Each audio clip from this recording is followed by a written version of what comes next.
So here we are yet again, another top government official ignoring their own rules after wagging their finger at everyone else about killing grannies. So is it safe to conclude that actions speak louder than words and that these actions show officials don't necessarily think the virus is as devastating as they claim during their somber press briefings?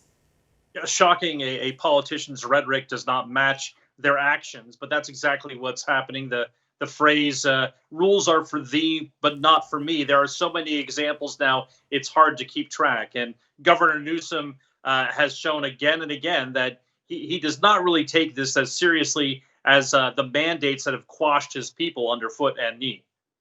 And some reports are even saying that members of the California Medical Association were in attendance with Newsom. What does that tell you? Look, the hypocrisy in this is very stunning, and also it tells you how buddy-buddy things are down on the health front there. And so this is very disturbing. First of all, you need to know the French Laundry, the restaurant that he was dining at, is a three-star Michelin restaurant up in Sonoma. And this is a beautiful restaurant. Some of my favorite restaurants are up there, and I have not had that opportunity. I'm hoping he might make it up, this hypocrisy, by maybe inviting my wife out and I out to dinner up there. But that would be verboten.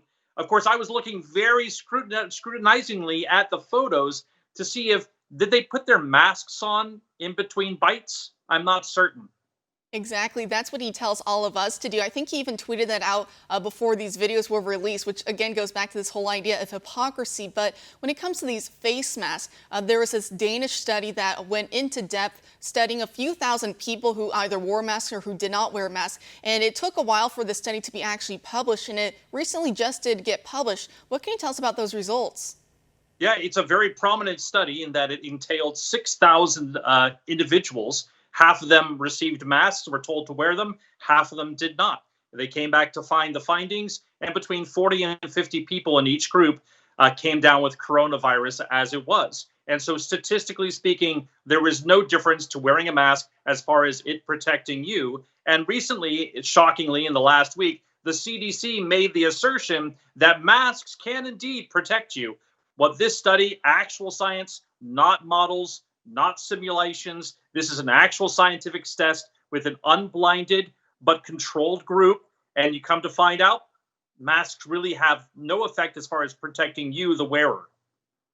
And it kind of goes back to this whole idea that who can we really trust? Because it seems like we're getting different answers from different people depending on what their own preconceived biases are and what they want out of you. For example, we see the World Economic Forum, Build Back Better, the Great Reset for 2030. We see a lot of world leaders, even Joe Biden. He still thinks he's president-elect in his mind. He's not necessarily so according to the Constitution. But Joe Biden also says Build Back Better. It's something you see the Canadian Prime Minister say, Boris Johnson over in the UK, and the World Economic Forum, the chairman, Klaus Schwab, he says that he wants to use COVID-19 to grow government, to make it basically the largest it's ever been. Does that concern you that they're using this pandemic and prolonging it, making it just seem so scary when they themselves live completely normal lives, breaking their own rules, and yet they tell the public, look how scary this is, because in some ways they're trying to corral us into this new future?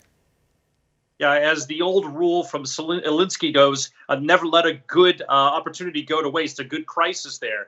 And what we're finding, usually when it comes to conspiracy theories, and on the right, we're no short of conspiracy theories, we'll admit that freely, but we like to investigate things, and usually it takes us like 2 or 3 people of separation to actually get to some type of conspiratorial. Now they're just saying it out loud. And I think, they're very clear on what they're trying to do. 400 years ago in Europe, they suffered a real plague, which took the lives of every other person if they got sick.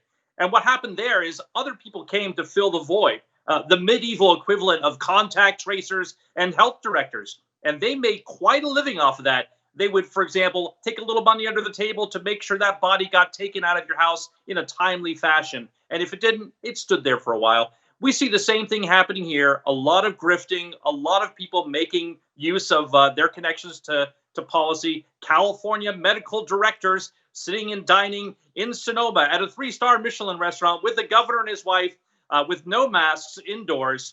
I can't jot the number of hypocritical elements that are happening right there.